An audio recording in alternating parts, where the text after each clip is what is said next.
समतापुर नगर में मधुसूदन नामक एक व्यक्ति रहता था। वो बहुत धनवान था। मधुसूदन का विवाह बलरामपुर नगर की सुंदर लड़की संगीता से हुआ था। एक बार मधुसूदन अपनी पत्नी को लेने बुधवार के दिन बलरामपुर गया। मधुसूदन ने पत्नी के माता पिता से संगीता को विदा कराने के लिए कहा।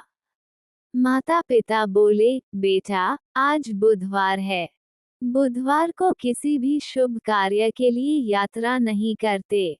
लेकिन मधुसूदन नहीं माना। उसने ऐसी शुभ अशुभ की बातों को न मानने की बात कही। दोनों ने बैलगाड़ी से यात्रा प्रारंभ की। 2 कोस की यात्रा के बाद उसकी गाड़ी का एक पहिया टूट गया। वहां से दोनों ने पैदल ही यात्रा शुरू की। रास्ते में संगीता को प्यास लगी। मधुसूदन उसे एक पेड़ के नीचे बैठाकर जल लेने चला गया। थोड़ी देर बाद जब मधुसूदन कहीं से जल लेकर वापस आया तो वह बुरी तरह हैरान हो उठा, क्योंकि उसकी पत्नी के पास उसकी ही शक्ल सूरत का एक दूसरा व्यक्ति बैठा था। संगीता भी मधुसूदन को देखकर हैरान रह गई। वो दोनों में कोई अंतर नहीं कर पाई। मधुसूदन ने उस व्यक्ति से पूछा, तुम कौन हो और मेरी पत्नी के पास क्यों बैठे हो? मधुसूदन की बात सुनकर उस व्यक्ति ने कहा, अरे भाई, यह मेरी पत्नी संगीता है। मैं अपनी पत्नी को ससुराल से विदा कराकर लाया हूँ। लेकिन तुम कौन हो जो मुझसे ऐसा प्रश्न कर रहे हो? मधुसूदन ने कहा, तुम जरूर कोई चोर या ठग हो। यह मेरी पत्नी संगीता है। मैं इसे पेड़ के नीचे बैठाकर जल लेने गया था। इस पर उस व्यक्ति ने कहा, अरे भाई, झूठ तो तुम बोल रहे हो। संगीता को प्यास लगने पर जल लेने तो मैं गया था। मैंने तो जल लाकर अपनी पत्नी को पिला भी दिया है। अब तुम चुपचाप यहाँ से चलते बनो, नहीं तो किसी सिपाही को बुलाकर तुम्हें पकड़वा दूंगा। दोनों एक दूसरे से लड़ने लगे। उन्हें लड़ते देख बहुत से लोग वहां एकत्र हो गए। नगर के कुछ सिपाही भी वहां आ गए। सिपाही उन दोनों को पकड़कर राजा के पास ले गए। सारी कहानी सुनकर राजा भी कोई निर्णय नहीं कर पाया। संगीता भी उन दोनों में से अपने वास्तविक पति को नहीं पहचान पा रही थी।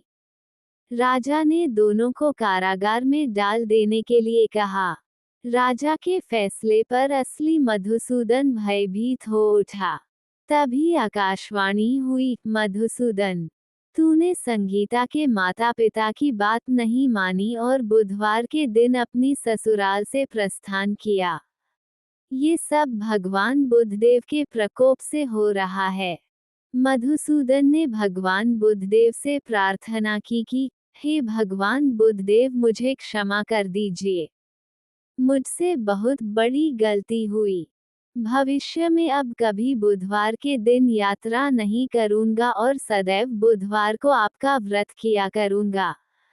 मधुसूदन के प्रार्थना करने से भगवान बुद्धदेव ने उसे क्षमा कर दिया।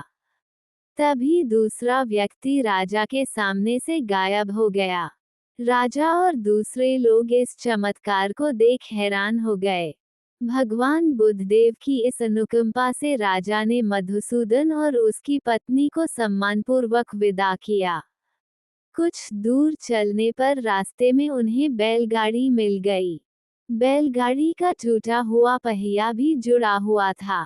दोनों उसमें बैठकर समतापुर की ओर चल दिए। मधुसूदन और उसकी पत्नी संगीता दोनों बुधवार को व्रत करते हुए आनंदपूर्वक जीवन यापन करने लगे। इस तरह भगवान बुद्धदेव की कृपा से उनके यहाँ खुशियाँ बरसने लगीं। इस तरह जो स्त्री पुरुष विधिवत बुधवार का व्रत करके व्रत कथा सुनते हैं, भगवान बुद्धदेव उनके सभी कष्ट दूर करते हैं।